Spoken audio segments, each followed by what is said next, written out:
Chris from Clever Unicorn Games and the Unicorn Collective. I'm back with another one of our interviews with game designers. Today I have Fabricio Leotti, the designer behind Hyperwars, a game we played on Designer Playtesting day before yesterday, but it was amazing. Yesterday. Yeah, yesterday. It was amazing, and he's now here to talk to us. Hello, Fabricio. Hello, Chris. Thanks a lot for having me. Yes, it was really fun playtesting Hyperwars with you and the other guys yesterday. Really cool. Thanks.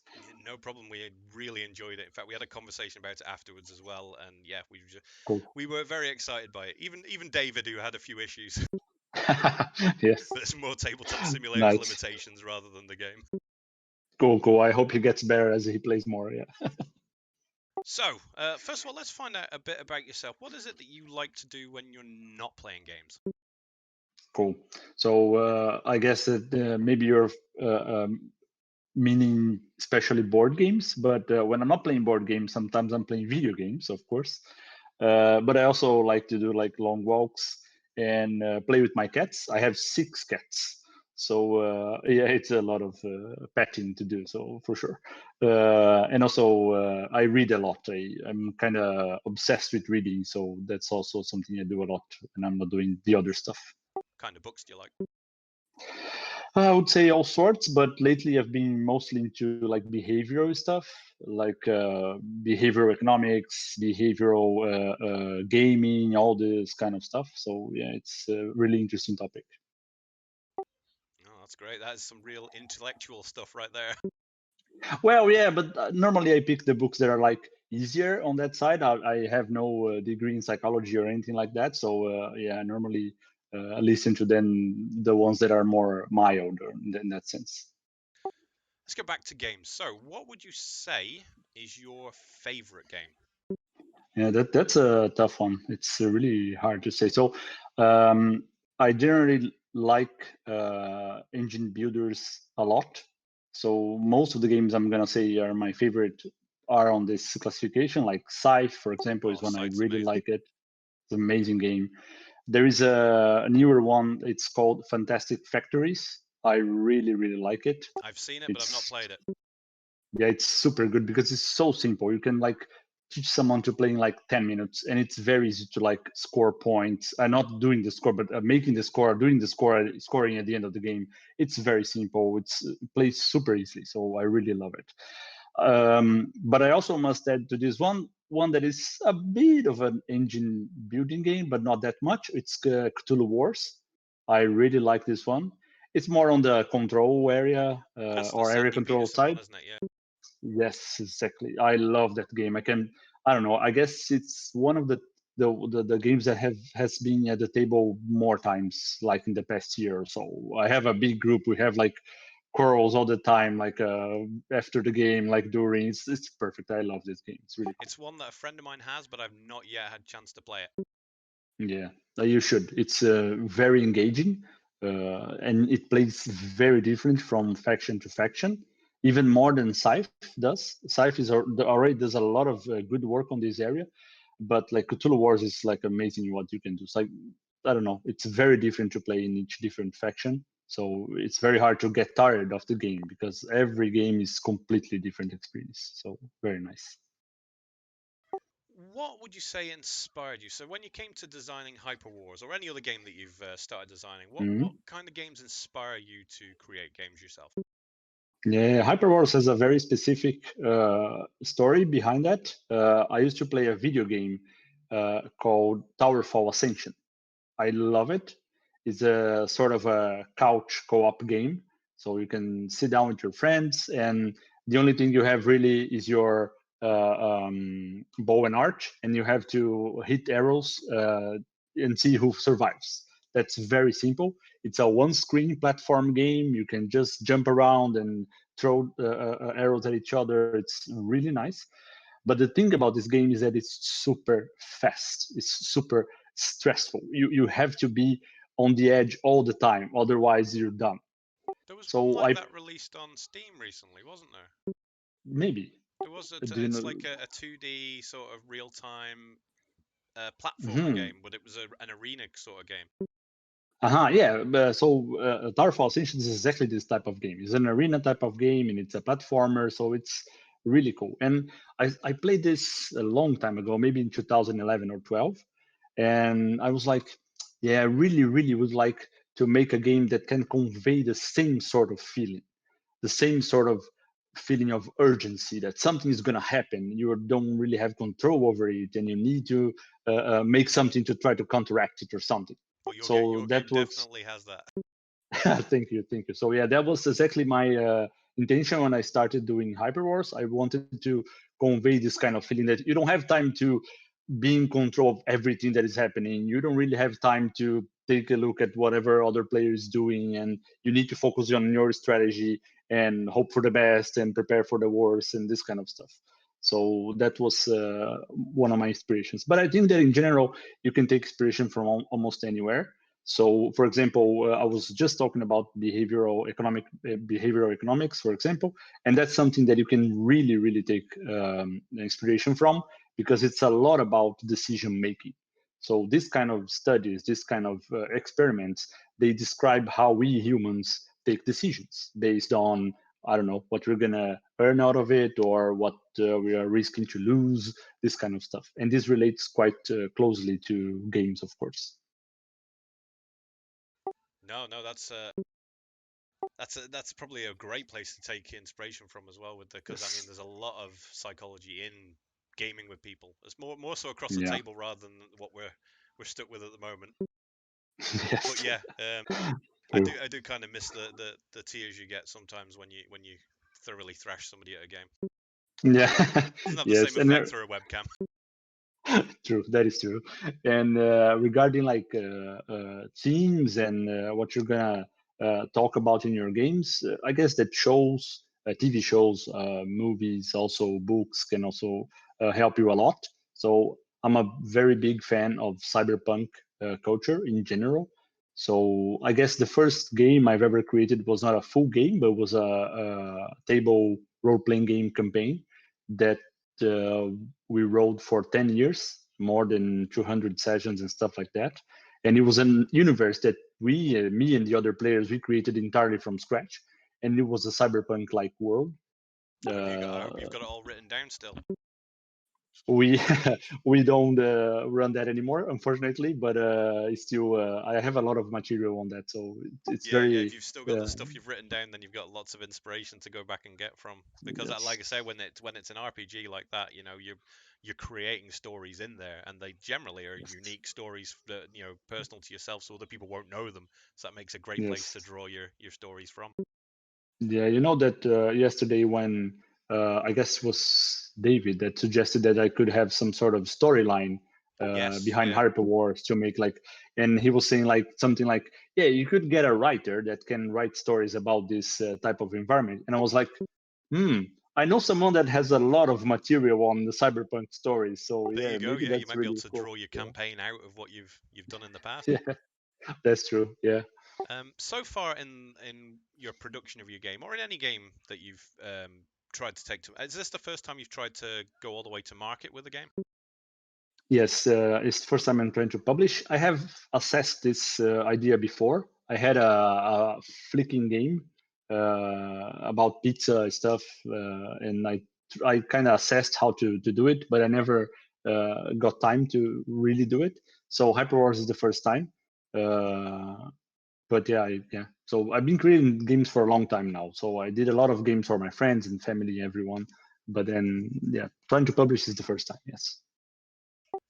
Have you ever played, now you don't have to name it, but have you ever played a game that you really did not like, and why? What Mm. was it? What was the mechanic or the reason you didn't like that game? Yes, I have several games I played and I really didn't like it. I really I don't have to name them. Probably some of them would make me a lot unpopular, but that's fine. So there are some things that I really don't like in some games, and one of them is player elimination. So I really don't like games that include player elimination. Uh, Maybe if it's a very short game, like minutes, 5 minutes game, maybe that's fine. But if it's anything bigger than that and longer than that, I don't like it for sure. So that's one thing. And I generally find cooperative games a bit boring. Not because they are boring because they are cooperative, but how they are built. So, for example, I love Pandemic. Really, I really love Pandemic. And I also love Mansions of Madness. The things I like about those games is that the exit strategy is not simple and is not unique. So what happens is that there is really a real collaboration there. What normally happens in the other collaborative games is that as soon as it is obvious what to do, someone that is more keen to take over the command takes over the command, and then there we go. So no one else plays. It's just one player kind of directing everything and just doing like checks with everyone. So you should do this or you should do that. But so if you have collaborative games that are not like this, then I'll probably like it, but most of them don't go that way, I would say. Yeah, I understand that feeling completely. Yeah, most of them, it's one person knows what he's doing, so he leads everybody else through it, rather than everybody chipping in their own Yes, amount of work. exactly. Um, what do you? Well, why do you want to make games? That's a good question. That is an awesome question. Yes. Well, since I was young, that was one way I found to like keep my friends together. Like I don't know. I have friendships from childhood that were kept because I made games to keep us like playing together and this kind of stuff. So I learned very fast and very in early stages that games can make people relate and be together more easily. So that's one reason I make games, to make people gather, to make people do things together, enjoy themselves, and like spend time with the ones they really like to be with. So this is one reason for sure. But I guess that's from more like a designing perspective. I make games to invoke emotions in the end. So when I started thinking about Hyperwars, for example, the thing I wanted it was to make the person feel this kind of urgency, feel the stress that can come out of a game. So all the rest, of course, you want your game to be fun. This is also good, and maybe not everybody feels fun when you're feeling a bit stressed. So maybe not everybody will feel Hyperwars is fun in that sense. But if you try to invoke and convey some sort of feeling, then you have almost everything you need to move forward when doing a game. No, I like it. I like it. It's yes. Do you think in future you're gonna sort of stay on that sort of path, or are you gonna diverge and try and create some other game, different types? So do you think you want to try and perfect the art of getting the stress of real time through to people? Yeah, I see your point. But actually, Hyperwars, although it is my most advanced project so far, is not. I wouldn't say it's my main project. So there is another game, and it also has its own feelings and what I wanted to bring. And it's interesting because it is a co-op game.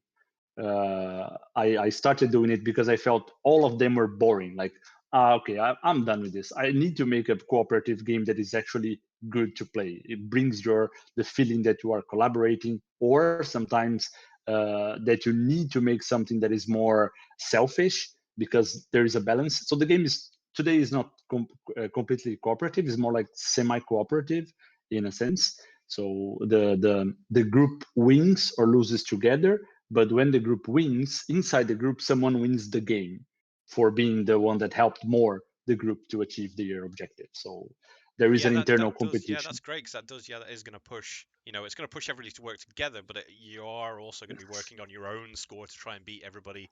Yes. Everybody wins, but somebody wins slightly better than everybody else. Yeah, exactly. So you definitely can do something to help the group, but if you do too much, you will lose points that you could keep to yourself and win the game in the end. So this kind of feeling. But so I really believe that it's possible that I will perfect some things, both in the Hyperwars and this other game that doesn't have a name yet.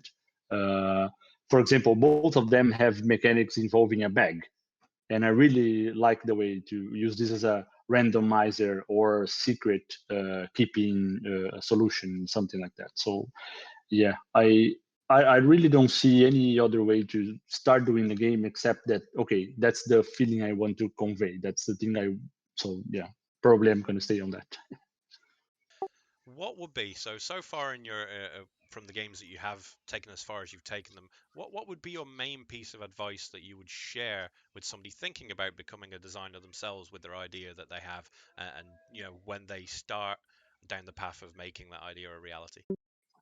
Nice. I think for me, one of the most important things that I realized in this process is that you shouldn't shy away from showing your ideas.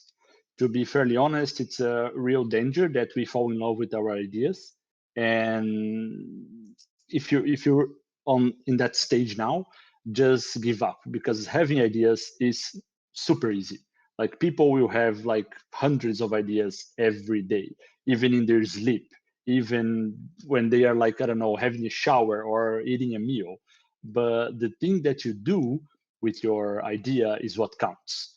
So if you show people, and if from the very, very early stages, you don't feel too attached to your idea and you try to make it better for the player, it's great. So I really, really love Hyperwars, but every time someone has constructive feedback saying, I don't know, this could be this way or should be this way, or I didn't feel quite good about this or that, I sit down and I listen. I don't want to ignore any feedback. So don't get too attached to your idea and make it happen. So that's my advice. No, that's great advice as well. Yeah, I wish saying that. Yeah, I mean, feedback is all good. Like I say, everybody has it, Yes. generally somebody's going to say something, no matter how they say it. There's something behind them saying it. Yeah. Generally, they're not saying it to get at you. They're saying it because they have an idea and they want you to listen. So yeah, all feedback is Yeah, generally useful. that is a first. I've been a programmer for like 20 years now, and then it's the same when someone talks about your code. You need to understand that they are not talking about you. They are talking about a piece of code that you did. And it's the same for the game. The game is not you. The game is an idea. It's an interpretation of you of some set of rules or some set of ideas and scenes or themes that you want to expose. So yeah, don't feel threatened when someone talks about your game. They're talking about the game, not you, for sure. Well, that was eye-opening and brilliant. Thank you very much, Cool. Fabricio, for coming and speaking to Oh, me today. thanks. No, thanks for having me, Chris. It was very cool being here. Nice. And I look forward to playtesting the next game that you have coming out. Oh, sure. Awesome.